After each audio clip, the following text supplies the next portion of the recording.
Hallelujah, praise the lord. प्रभु की स्तुति हो। प्रभु महान है और अद्भुत परमेश्वर है। बाइबल कहती है परमेश्वर ने आज का दिन बनाया है, आनंदित हो जाओ, उसमें मगन हो जाओ, क्योंकि परमेश्वर भला है और अद्भुत है। तो इस वीडियो को अंत तक जरूर देखो। आज परमेश्वर आपसे बात करने वाला है कि कलीसिया में जाना क्यों महत्वपूर्ण है।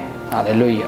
बहुत सारे लोग कलीसिया में जाते हैं एक दिन और चंगाई और छुटकारा मिलने के बाद वो परमेश्वर को भूल जाते हैं। मैं आपको बताना चाहूँगा, कलीसिया में आना मतलब परमेश्वर से प्रेम करना है।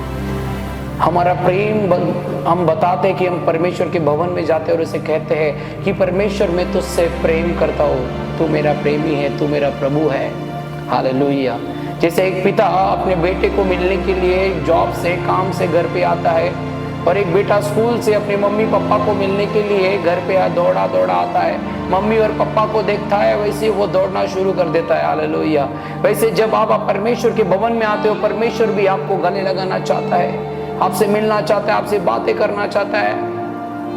एक बेटा जो भी हो, अपने स्कूल में जो कुछ भी हुआ, टीचर ने जो कुछ भी सिखाया, कोई मस्ती किया या गिरा पड़ा, वो सारी बातें अपने मम्मी पापा को शेयर करता है। मेरे प्रियो, मैं आपको बताना चाहूँगा, वैसे जब हम कलीसिया में जाते हैं, परमेश्वर हमारी प्रार्थना को सुनता है, हमारी तकलीफों को और देखता है, और सारी तकलीफ में से वो हमें बाहर निकालता है। इससे मैं बताना चाहूँगा कि कलीसिया में जाना क्यों महत्वपूर्ण है। जब दावीद राजा के पास लोग आते हैं और दावीद राजा को कहता है, हम भजन संहिता, बाइबल कहती है, भजन संहिता 122 वचन 1, साम चैप्टर 112 वर्स 1, जब लोगों ने मुझसे कहा आओ हम यहोवा के भवन में चले, तब मैं आनंदित हुआ। हालेलुया। बहुत सारे लोग क्लेश में, संकट में, प्रॉब्लम में है। दावीद राजा कहते हैं लोगों ने मुझसे कहा आओ हम परमेश्वर के भवन में चले, तब मैं आनंदित हुआ। इसका मतलब वो तब तक आनंदित नहीं था, संकट में था, प्रॉब्लम में साथ था, चिंताओं में पड़ा था, उसके मन में खुशियां नहीं थी, उसके मन में आनंद नहीं था। पर लोगों के साथ वो यहोवा के भवन में गया, चर्च में गया, परमेश्वर के भवन में आया, बोलते उसके जीवन में आनंद आ गया। आप दुख में हो, प्रॉब्लम में, संकट में हो, आपके जीवन में कुछ भी प्रॉब्लम्स आ रही है, मैं आपको बताना चाहूंगा कि परमेश्वर के भवन में जाना मत छोड़ो। दावीद राजा ने अच्छा निर्णय लिया अपने जीवन में कि परमेश्वर के भवन में जाना उसने छोड़ा नहीं। परमेश्वर के भवन में वो आया और बाइबल कहती है तब वो आनंदित हो गया।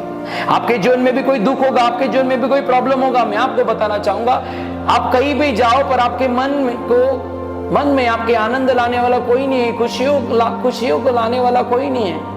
पर आप जब परमेश्वर के भवन में जाओगे, परमेश्वर आपको दिखता है, आपके दुख को वो सुख में बदल देता है, आपकी बीमारियों को वो चंगाई में बदल देता है। हालेलुया। और दावीद राजा कहता है जैसे मैं उसके भवन में गया, मेरा मन आनंदित हो गया। हालेलुया। आपको कोई चिंता सताती होगी, पर मैं आपको बताना चाहूंगा कि परमेश्वर के भवन में जाओ। जब कोई व्यक्ति बीमार हो जाता है तो उसका पहले ध्यान में उसके नजर में एक ही व्यक्ति, उसके मन में एक ही व्यक्ति डॉक्टर दिखाई देता है। हालेलुया। पर मैं आपको बताना चाहूंगा, आपके जीवन में कुछ भी तकलीफ हो, परमेश्वर के भवन में जाओ। आप जहां कहीं से भी वीडियो देख रहे हो, इस वचन को सुन रहे हो, ऑनलाइन कलीसिया ज्वाइन करना ठीक है, पर आपको परमेश्वर के भवन में जाना महत्वपूर्ण है। क्योंकि परमेश्वर के भवन में जब दावीद राजा गया, बाइबल कहती है उसका दुख आनंद में बदल गया। आमीन।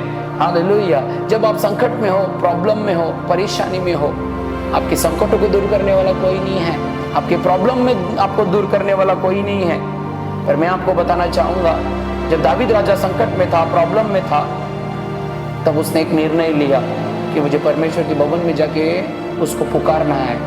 भजन संहिता 18 वचन 6, साम चैप्टर 18 वर्स 6 कहता है, मैंने संकट में यहोवा को पुकारा, मैंने अपने परमेश्वर की दहाई दी और उसने अपने मंदिर से मेरी बातें सुनी और मेरी दहाई उसके पास पहुंचकर उसके कानों में पड़ी। आमीन। हालेलुया।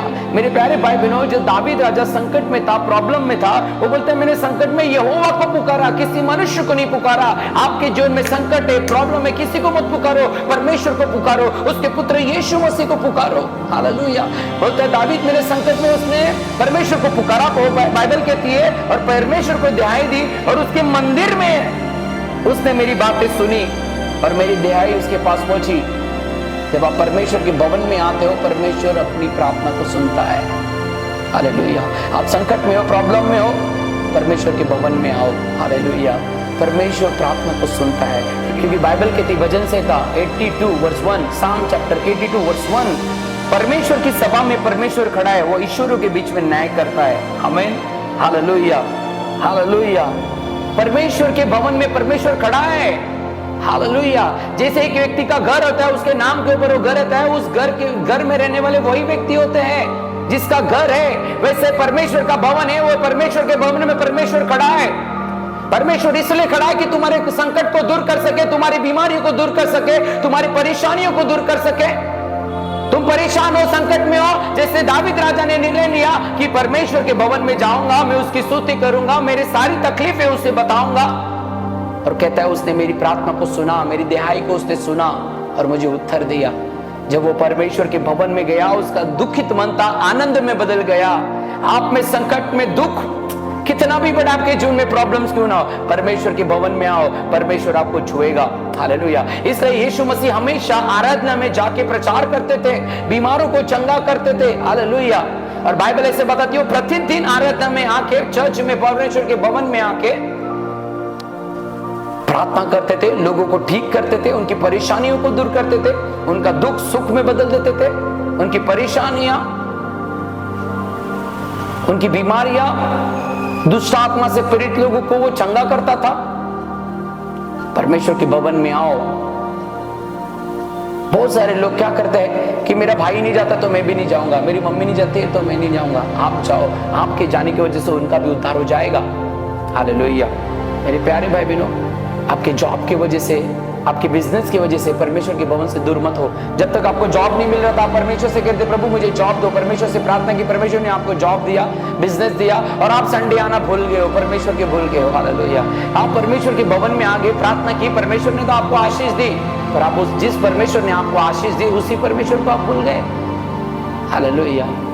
परमेश्वर आपसे प्रेम करता है, उसने अपने पुत्र को दिया, उसने अपने पुत्र को तुम्हारे मेरे लिए दिया मेरे प्रियो। हालेलुया। इसलिए किसी को भी पहला स्थान मत दो। यीशु मसीह ने कहा अपने जीवन का पहला स्थान सिर्फ परमेश्वर को दो। हालेलुया। तुम्हें दूसरा कोई परमेश्वर नहीं होना चाहिए। आप जब परमेश्वर के भवन में नहीं जाते हो, आपके जॉब, बिजनेस, फैमिली को पहला स्थान देते हो, तो तुम्हारे जीवन में वो मूर्ति पूजा है। आप उनको पहला स्थान दिया।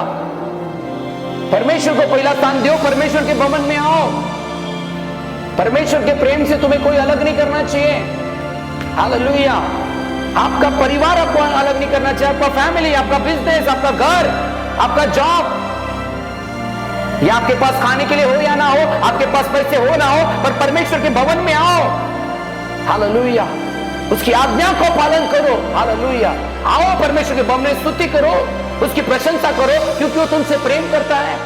इसलिए पौल कहता है रोमियो की किताब 8 वचन 35 में, कौन हमें मसीह के प्रेम से अलग करेगा? क्या क्लेश, क्या संकट, क्या उपद्रव, या अकाल, या नंगाई, या जोखिम, या तलवार? हालेलुया। आपको परमेश्वर के प्रेम से कोई अलग नहीं कर सकता। आप परमेश्वर के साथ सच्चा प्रेम करते हो तो आप परमेश्वर के भवन में जाने के लिए कभी एग्जाम्पल नहीं दोगे, कोई रुकावट तुम्हें रोक नहीं सकेगी।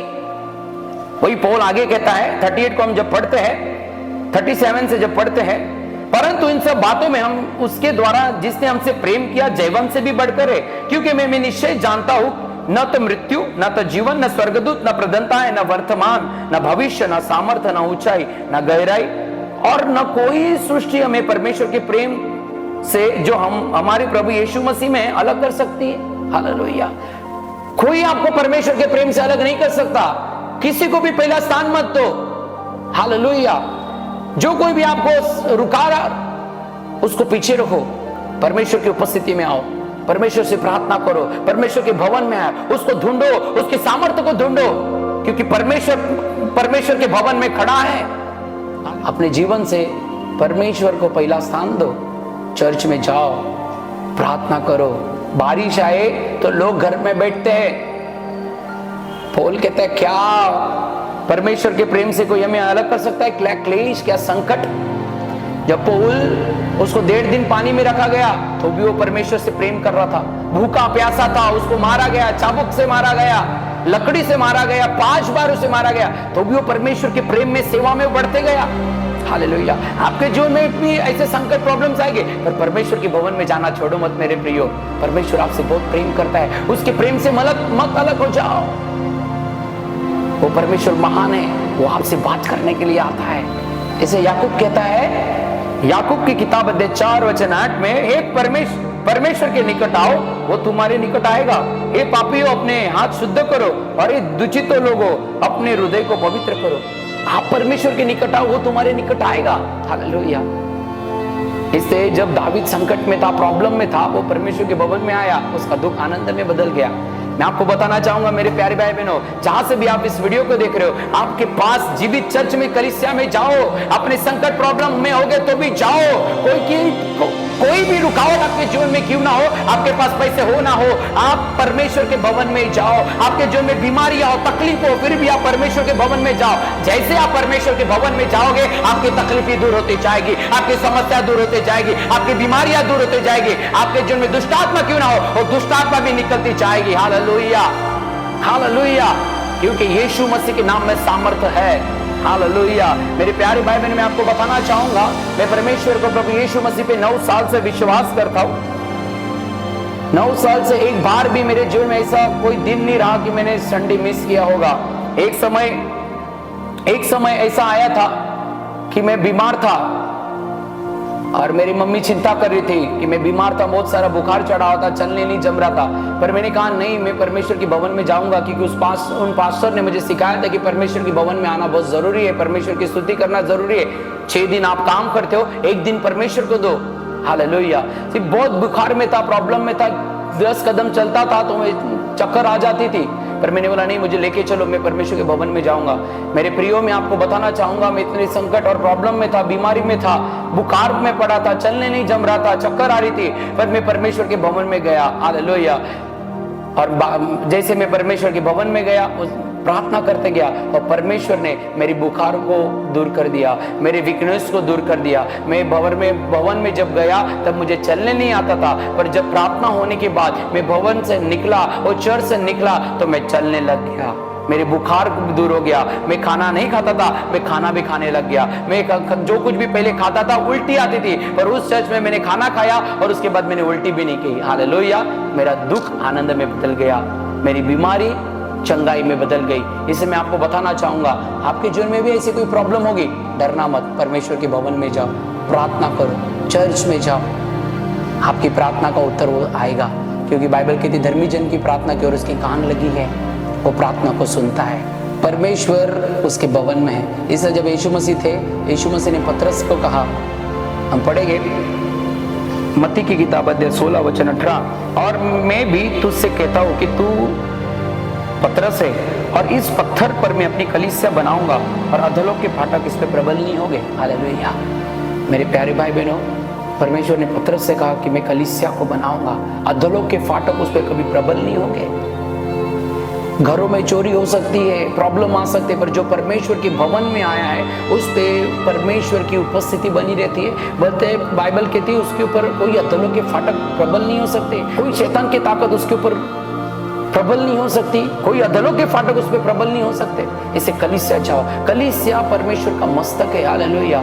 जो कलीसिया नहीं जाता उसके जीवन में मस्तक नहीं है। आपके पास हाथ होगा, पैर होगा, एक हाथ नहीं होगा, एक पैर नहीं होगा, आप चल सकते हो, जी सकते हो, पर आपके पास मस्तक नहीं होगा, आप मर जाओगे, जीवन आपका नष्ट हो जाएगा।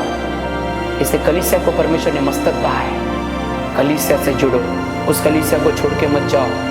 प्रॉब्लम आए, संकट आए तो भी उस कलीसिया में बने रहो। जब आपके जीवन में प्रॉब्लम आते हैं, समझ जाना कि आप बढ़ने जा रहे हो। हालेलुया। इसे कलीसिया मत छोड़ो। वो चाहता है कि लोग कलीसिया में ना जाए, क्योंकि जब कलीसिया में तुम जाते हो तो तुम्हारे ऊपर कोई भी अधोलोक के फाटक प्रबल नहीं हो सकते, कोई दुष्ट आत्मा आप पर वास नहीं कर सकती, विजय नहीं हो सकती। इसे मैं आपको बताना चाहूंगा, मेरे प्रियो, कलीसिया में जाना शुरू करो। आपने कलीसिया में जाना बंद किया होगा तो मैं आपको बताना चाहूंगा, मेरे प्रियो, आप कलीसिया में जाना शुरू करो, आपके जीवन के सारे बंधन टूटेंगे। आमीन। आइए मैं आपके लिए प्रार्थना करता हूँ। अपने हाथों को उठाएंगे, अपनी आंखों को बंद करेंगे। ले ब्रकोटो सो बहान देने दिनी मान दला ब्रसो ब्रकति कनी आन दला रबा। परमेश्वर पवित्र आत्मा में प्रार्थना करता हूँ जो भी इस वीडियो को देख रहे सुन रहे, परमेश्वर इनका मन तो करता है कलीसिया में जाने का, पर जैसे संडे आता है तो काम आ जाता है, बीमारी आ जाती, तकलीफ आ जाती है, पर बाइबल कहती कोई अधोलोक के फाटक तुम पे प्रबल नहीं हो सकते। परमेश्वर पवित्र आत्मा इनके रास्ते को यीशु मसीह के नाम में, पवित्र आत्मा का सामर्थ्य उतरे इसी वक्त यीशु के नाम में। अपने दोनों हाथों को उठाओ, देखो पवित्र आत्मा का सामर्थ्य आपको छू रहा है, आपके परिवार को छू रहा है, आपका दुख आनंद में बदल रहा है इसी वक्त यीशु मसीह के नाम में। आपकी परेशानियां जा रही है यीशु मसीह के नाम में, आपकी बीमारियां जा रही है यीशु के नाम में, चंगे हो जाओ यीशु के नाम में। हर एक दुष्ट आत्मा की ताकत आपको छोड़े और जाए इसी वक्त यीशु के नाम में।